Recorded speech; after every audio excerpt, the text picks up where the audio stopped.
Yeah, let's not dilly dally anymore. We got a big story to get to with Darna in a second, but before we get there, as everyone knows, we've been covering the Teamsters contract negotiation for the past few months.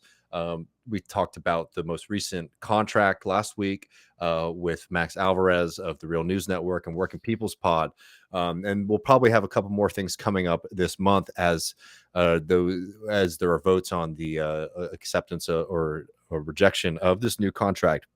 But today I want to talk a little bit about the UAW, United Auto Workers, specifically focusing on some of the language that we're seeing from the recently elected reformer candidate and president now of the UAW, Shawn Fain. We've played a bunch of his stuff before. I'm a big fan. I think he's a really great communicator. And I like, for example, we played a video a little while ago where, we're not going to do a bunch of pictures of me and the leadership of the UAW shaking hands with management and the owners of the company.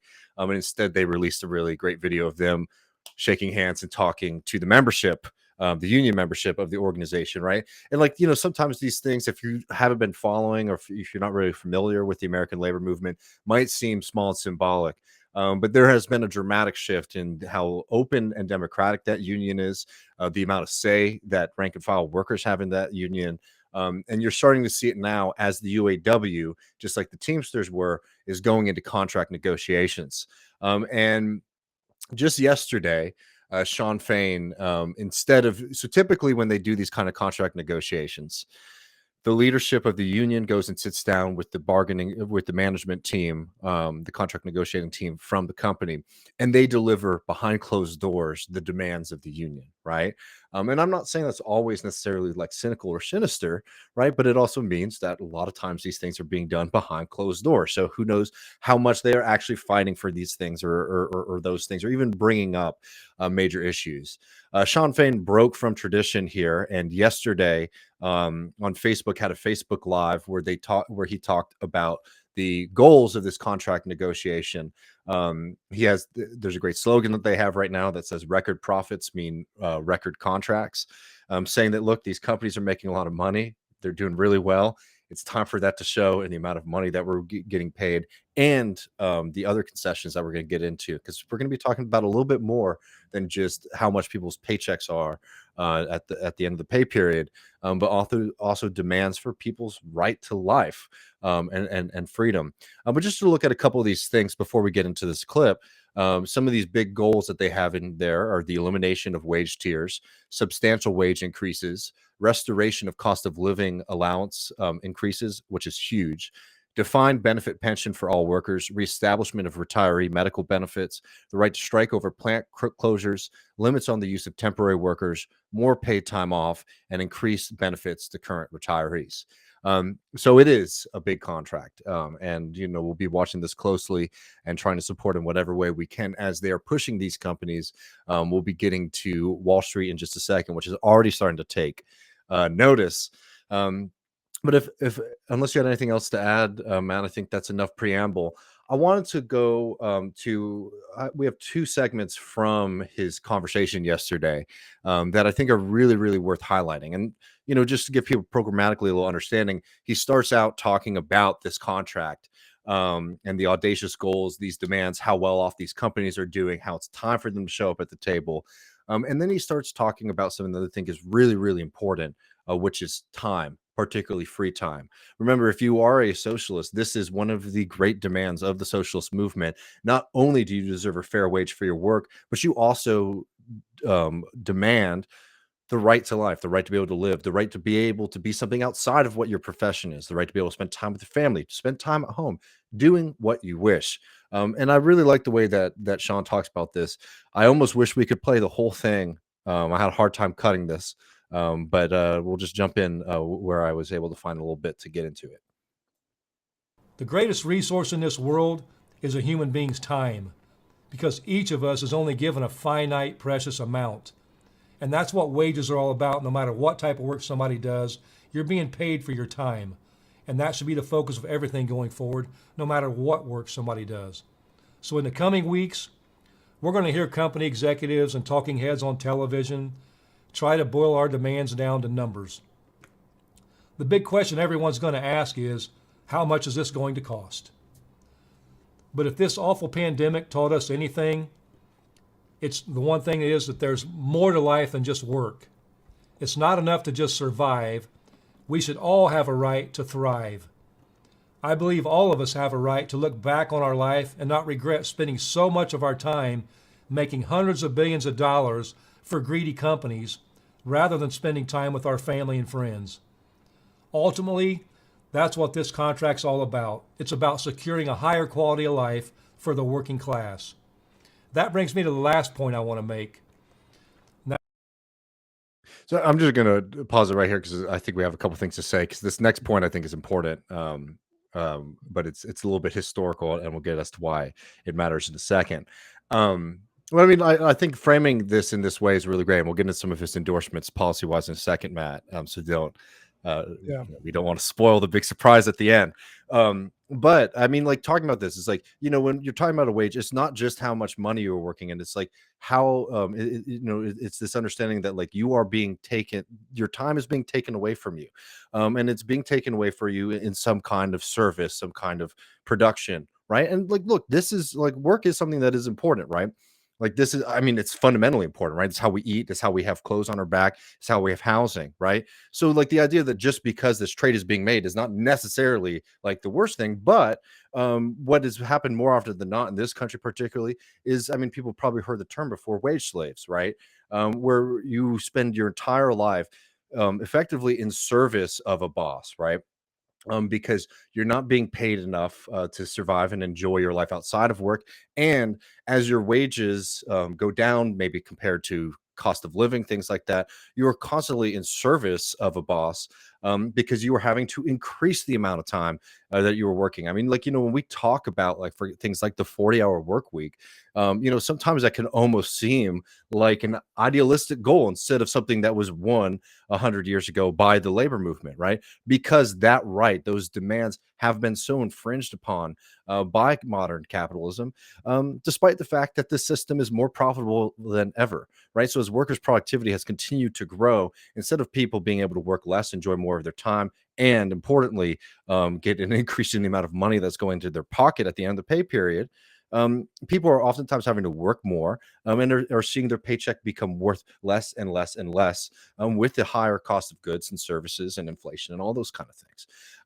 So talking about it in that kind of common sense way, I think is really great, right? Saying it's like, what a wage is, no matter how much you are paid, um, it's about the time that you are losing to that where you're not able to do other things that are really important for life, right? And I think that framing it on this fight is something that's really important. I know, like I know it really resonates with you too, Matt. Yeah, I mean, this resonates with me like a fucking gong. The idea that not only are you alienated from like the fruits of your labor, but also from life itself, right? And Hmm. Marx in Philosophic Manuscripts of 1844, the less you eat, drink, buy books, go to the theater or to balls or to the pub, and the less you think, love, theorize, sing, paint, fence, etc., the more you will be able to save, and the greater will be your treasure, which neither moth nor rust will corrupt your capital. The less you are, the less you express your life, the more you have, the greater is your alienated life, and the greater is the saving of your alienated being. And everybody knows this. And all this stuff that gets like sort of confused in the, are you pro government or are you pro corporate?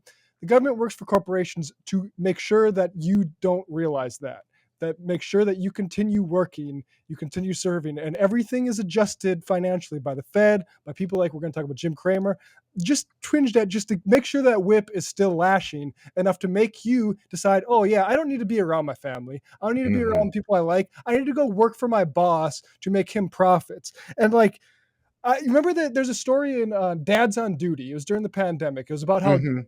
there's all these behavioral issues going on in a school.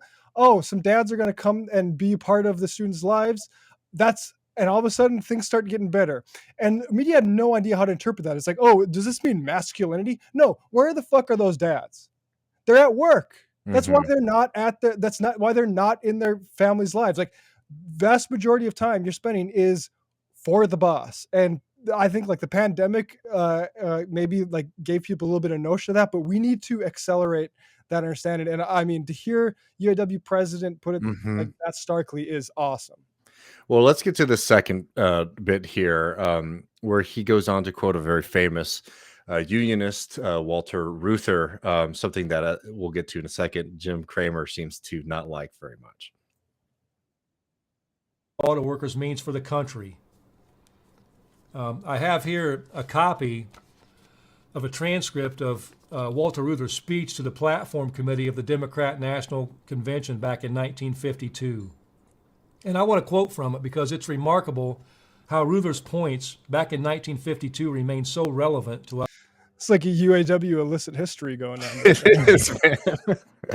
today. Back then, Reuther said, and I quote, "The Democratic Party must reject the false and dangerous theory that prosperity can be built from the top down by the application of trickle-down theory. Your platform and program must recognize that prosperity must be built from the bottom up. That prosperity must be built in terms of millions of families who need millions of things that we know how to make." That's the end of that quote. And the sad thing is, when Walter Reuther died in 1970, it seems like that vision died with him, and the results have been very clear. I mean, excellent and very true. I mean, the UAW used to be one of the hotbeds of radicalism in this country. A lot of its early leadership was socialist, and you see this kind of shift that happens across the board in the American labor movement and American politics in general. Where there becomes a weakness. And look, a lot of big fights. I mean, people were up against a lot. I think it's incorrect to necessarily paint a flat picture of what happened over the 80 years after that.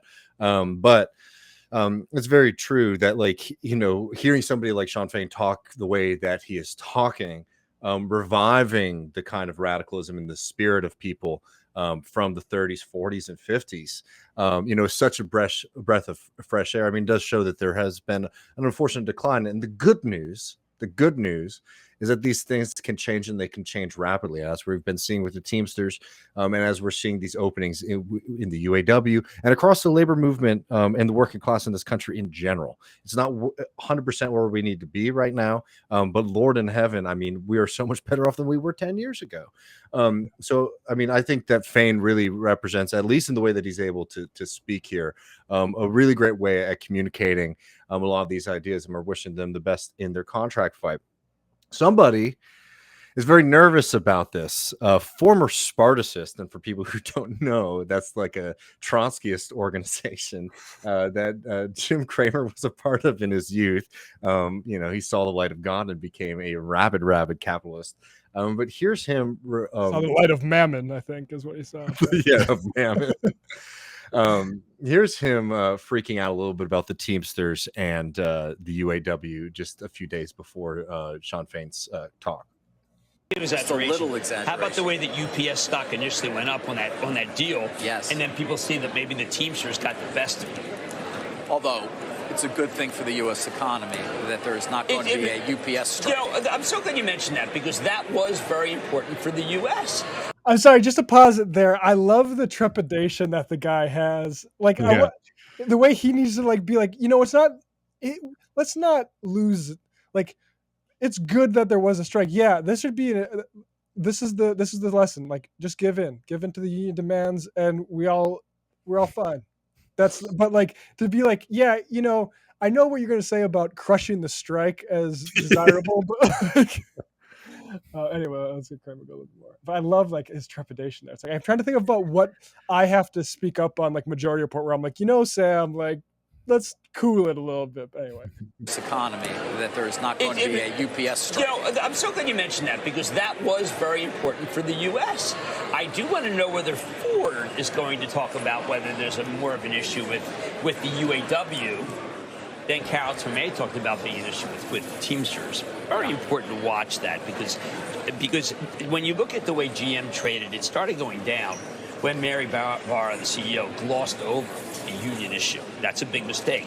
Shawn Fain reminds me of the 1930s UAW, which we don't want. Dave, we also didn't mention. So if you didn't hear that at the end, clearly, Jim Cramer says Shawn Fain reminds me of the 1930s UAW, which we don't like.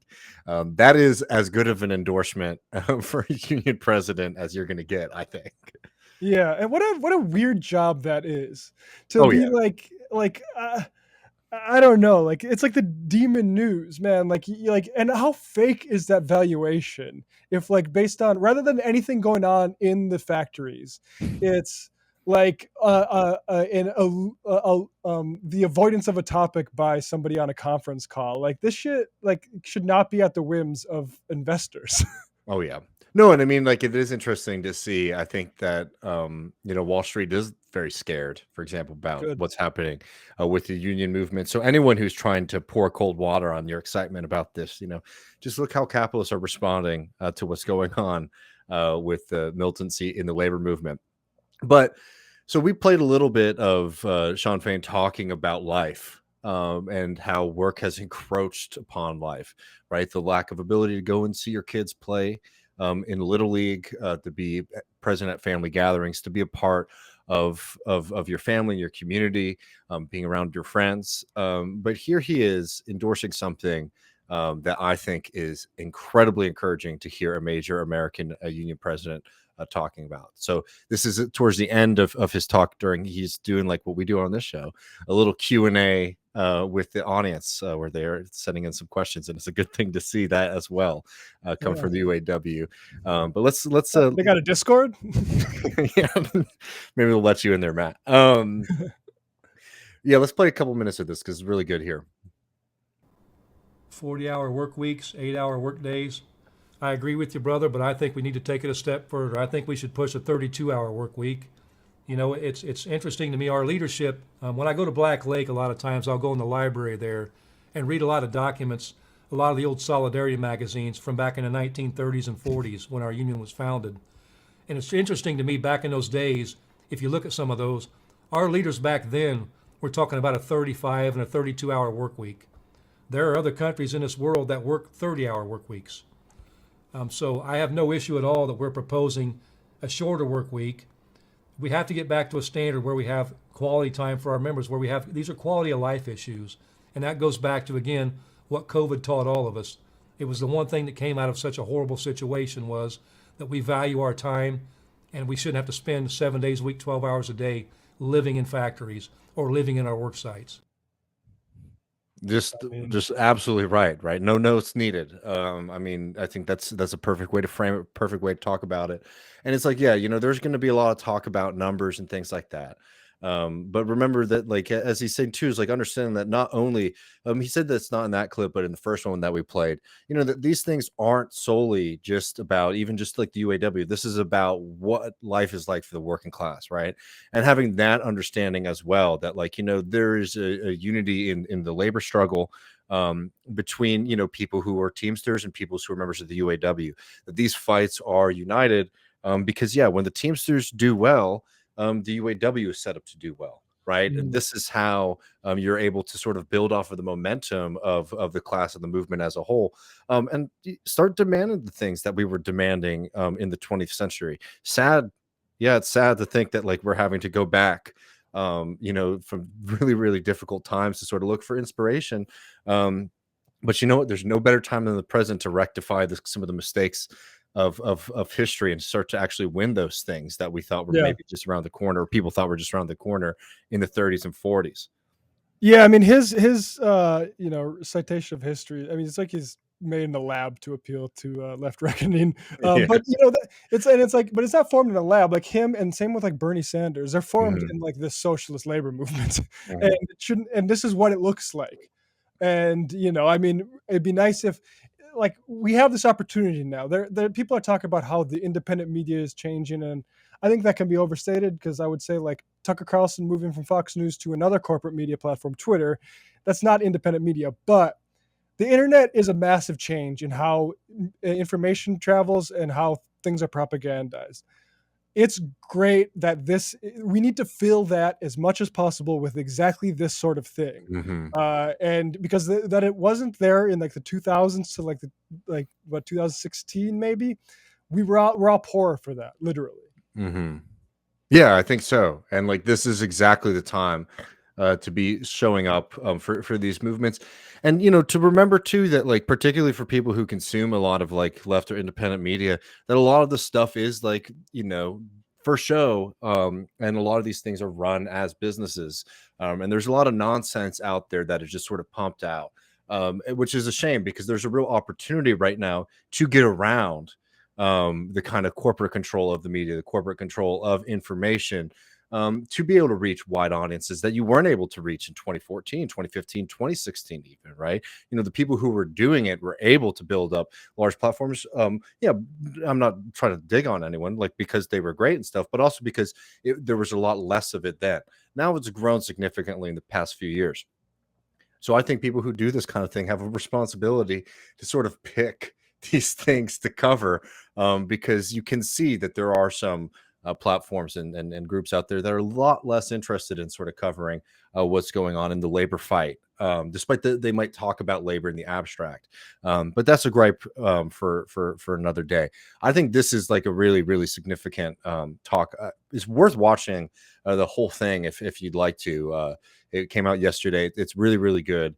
It's really exciting. And I think that being able to frame and talk about these things in this way is something that we should all get better at doing, because being able to speak so clearly about what these fights are about, what they mean, and to, anticipate what's going to come. Because what is going to come is that when this contract, parts of it become public, it'll be like, well, this is how much money the UAW is asking for, right? This is how much their wages are. We might play it later, but that weirdo, what's his name, Patrick Bet, David. yeah, we might play it later.